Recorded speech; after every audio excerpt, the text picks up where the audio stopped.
I like to see a neat street. I like to see a pretty park. I like to see happy people. I like to see a safe place for the kids to play.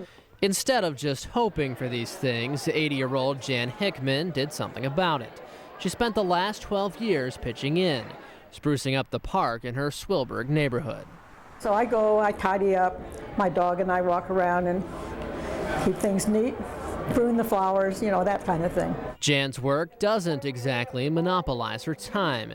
In fact, she only spends about 3 hours a week volunteering for the Swilburg Neighborhood Association.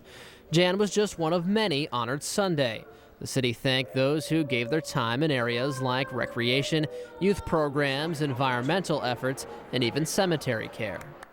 Whether it's watering, whether it's weeding, whether it's putting up a snow fence, whether it's conducting a special event for children, reading to children, working with senior citizens, everything makes Rochester a better place to live. The city of Rochester recognized more than 500 volunteers. It's a group that's growing thanks in part to an increase in neighborhood organizations. Kerr says, contrary to popular belief, volunteering doesn't take hours of commitment. If it's one day helping to plant bulbs, or if it's every day, every week, reading to children, or whatever it might be in between, we welcome their help, and more importantly, we need their help, and we appreciate their help.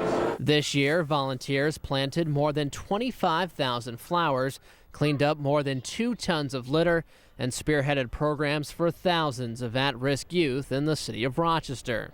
Jan knows she won't be able to volunteer forever. She hopes her work will encourage others to follow in her footsteps. Every time one of us does that, then the kids seem to get a little bit more careful. You know, you set that example and other people follow it and other people join in. Casey Bortnick, R News.